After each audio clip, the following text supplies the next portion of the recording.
Payments Podcast from Bottomline Technologies. Hello and welcome to the Payments Podcast. My name is John Gaffney. I'll have the privilege of hosting today's episode titled Cracking the Case on AP Fraud and Business Email Compromise. You know, not many types of business-related fraud grab the attention of the FBI or Interpol, but business email compromise is dangerous enough to warrant their attention, as well as other enforcement agencies, as I've mentioned. It's one of the high-profile examples of accounts payable fraud, which continues to demand vigilance for banks and corporates across the globe. Today, I'm joined by Bottomline Chief Security Officer Chris Gerda, who will address the rise in BEC as well as other types of accounts payable fraud, and he will recommend some strategies to make sure it doesn't happen to your company. Chris, welcome. Thanks, John. Happy to be here. Good. Let me give you some background before you start. If you're not familiar with business email compromise, it is defined by the FBI's IC3 division as, quote, a sophisticated scam targeting businesses that perform electronic payments, such as wire or ACH transfers. I'm going to guess that includes all our listeners today. In addition to diverting funds, BEC perpetrators may also target personally identifiable information, W-2s, and which this can be exploited, resold, or both. This type of fraud can range from quick one-time hits to sophisticated infiltration schemes that unfold over months or even years. So, Chris, let's start at the top and kick off with a little bit of drama here. A recent report called Business Email Compromise, a Cybercrime Pandemic, with 64% increase in attacks over the last year. Is that too dramatic? I think that it's kind of like the flu or the common cold. It's not too dramatic, but this is something that's been here for a long time. Business email account compromise, it's not going away. Year over year, you can see statistically that it's the most damaging fraud to businesses in the United States, far outweighing other frauds on the IC3.gov website as far as damage. So it's, we'll talk about pandemics because we're in the midst of one. I think that you're definitely seeing attacks up, though, specifically in the past 2 years. Why? A lot of the communication has changed. We've moved from in-office to at home. We've migrated the ways we communicate, maybe from a desk phone to a voice over internet phone. We've had to do more things through email, less things face-to-face. And anytime you see that, you see surges in attacks. Everybody in the United States saw phishing emails specific to COVID. It's consumer to business. That's where it starts. It just really started hitting home, and we started to see behavior changes in how companies and organizations are thinking about protecting themselves. Does the shift to digitization, whether it's real-time payments or P2P, we use more Venmo and Zelle than ever. I mean, these new products, is the adaptation of them make us more vulnerable to fraud? Anytime there's a new product, or even not just a new product, but something that makes something easier to use. I have a saying, ease of use equals ease of fraud, right? So it might be a great user experience, but if you haven't thought through all the layers and you're not taking a security first design centric approach, you will have massive influxes in fraud. And you can see those stories as the peer-to-peer payment networks rolled out in the United States as well as in the UK without validation methodologies, without an understanding of how that flood was going to affect them. And we have to apply that same type of logic to business payments, which have an extremely large single payment value perspective versus a consumer payment, and make sure that we have a ton of layers to block those out. And that's really what we're here to talk about today. Chris, how does it, if you could, characterize the context of how business email compromise fits within the more general issue of AP fraud? Is it dominant? Yeah, I would say so. Business email account compromise is account payable's nemesis, arch enemy. It sits right next to your brand new vendor that you're going to pay, and a fraudster is going to impersonate them. right? So it's like a business identity theft for that first payment. And then business email account compromise fraud is when you have that really hard to detect email hack or fake email that looks really close to the real email. The conundrum here is that business email account compromise fraud exists and hides in the same place that accounts payable does business, which is within emails and phone calls. And we've seen a lot of sophisticated attempts on the rise, particularly over the last 2 to 3 years around phone takeovers. And those things being the keys to the kingdom now, as we all get multi-factor authentication codes sent to them. So that's really where BEC fraud is living today in those phones and in those emails. So, Chris, talk about MFA a little bit, multi-factor authentication, excuse me. But how much does that help, and do you see businesses pivoting to more usage of that? It helps a great deal. It is probably the number one way that a business or a consumer, right, in your personal lives, you really have to think about this too. It spills over into our business lives. So adding multi-factor authentication to every platform you use, particularly your emails, your login to your phones. So your login to your Verizon or T-Mobile or AT&T sites, you got to put that extra layer of security on there.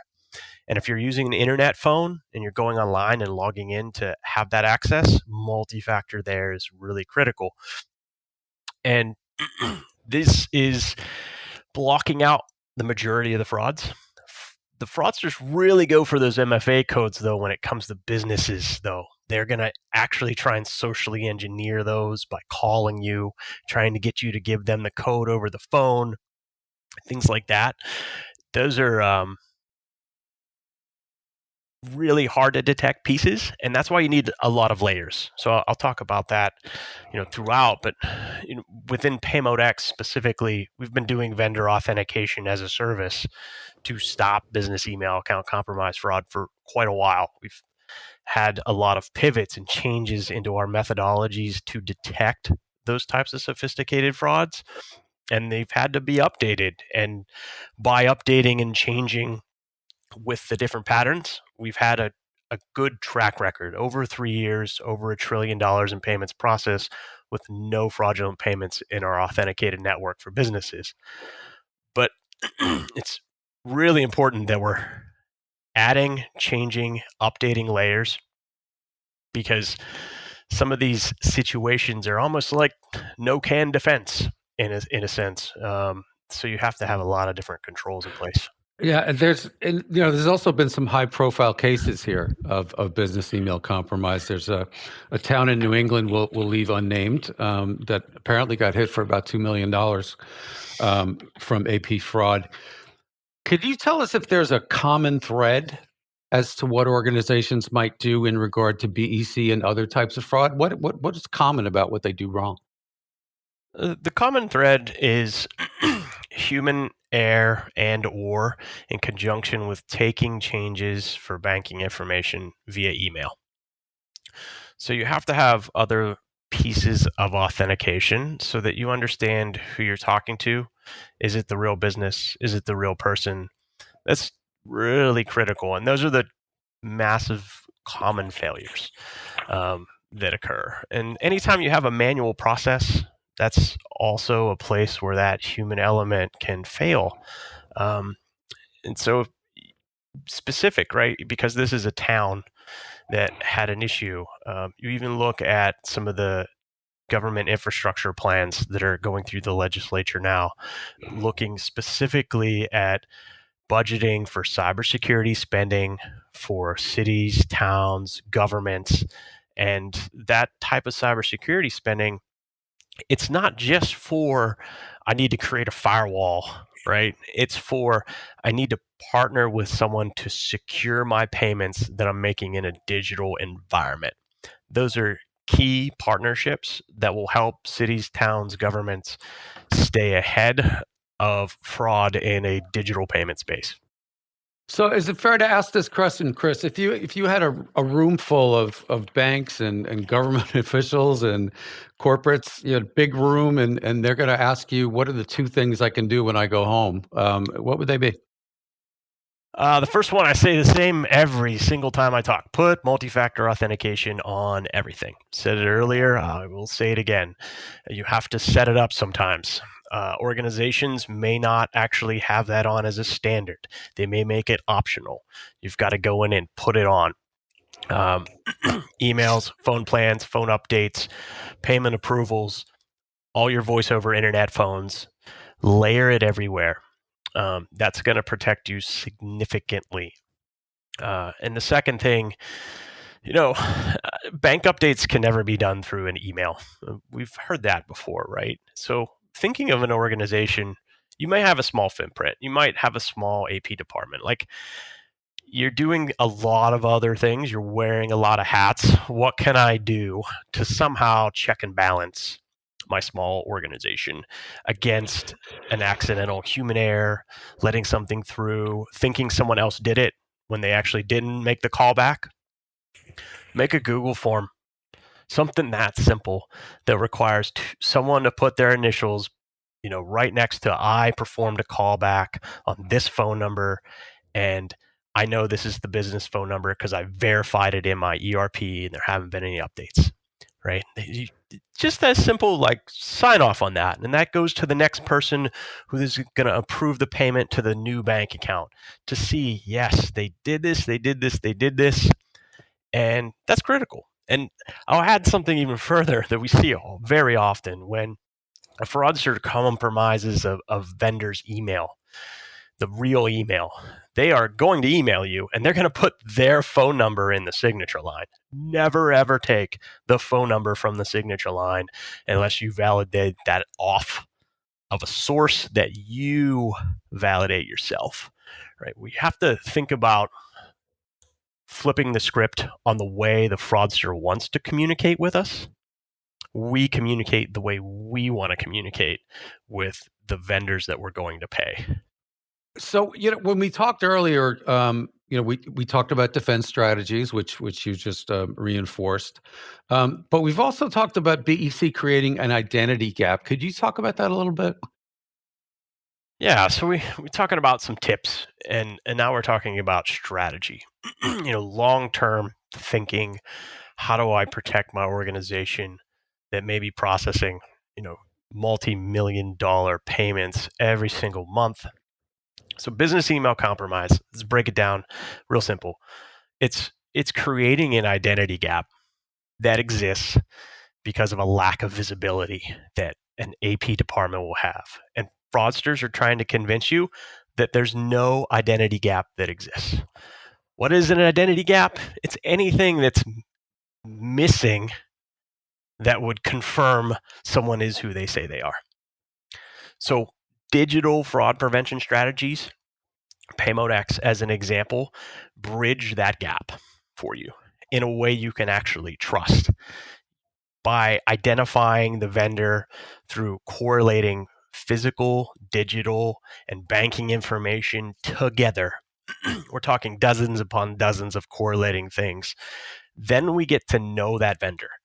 And over time, as that vendor's submitting more invoices to you and you're making more payments and they're drawing those payments down, for instance, in the case of maybe a virtual card, we're getting to understand that vendor's behavior more and more and more, right? And so because of that, the bad guys don't have any dark corners to kind of hide away in when they're forced through all of these digital gates. The real vendors pass through and the fake ones get snared very quickly because they come in with spotlights of aberrations in their behavior. Interesting identity gap. So let's look into the future. I mean, we talked about dark places they can't hide, and the whole theme of darkness kind of runs through this here. But is there any evidence that AP fraud will be effectively countered? Are you optimistic about that? Yeah, I'm quite optimistic about it. You see internationally, you can look over to the UK and you see they have confirmation of payee. Confirmation of payee is banks being able to ping other banks to validate account ownership. And that works pretty good, right? But it's still not largely broadly done. So you have to use all of these other correlating pieces. What we're really looking for, what makes me feel warm and fuzzy about like countering this more and more and more, is I think that authenticated networks like Paymode-X that create trust will end up ruling the payments world, because you have to have security before you can have automation. And authenticated networks where vendors can come in, prove they are who they say they are, and then payers can trust who they're paying, and then everyone participating contributes to the overall size of a network, but trust in a network. Really, what happens is email becomes a thing of the past. Phone conversations become a thing of the past. And you're not just securing a payment, you're securing all the communication that has to do with a business interaction, from the invoice to maybe some communication, some chat back and forth about what could be going on, and the payment itself. It's all business communication. Take it out of email. Take it out of phone calls from phone numbers you don't know, from people who sound like the person you talked to last time, and you put it in a trusted platform where all of that can take place. That's Paymode. So it all goes down away from where the fraudster doesn't like to be, right? It's in a place that they can't convince you because they have too many gates to get through. It removes all of the low-hanging fruit from their potential targets. So automation and authentication would be the two things to take away here. Authentication and then automation. Okay, got it. I want to thank everybody for listening. Chris, I'd like to thank you very much for the insight and the optimism. We're going to end on a positive note. So thank you very much.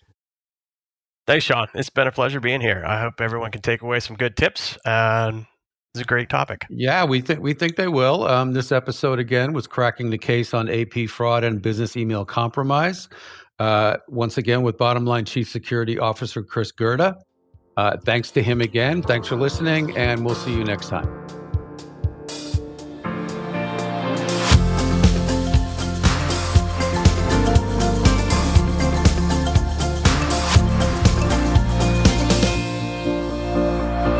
The Payments Podcast from Bottom Line Technologies.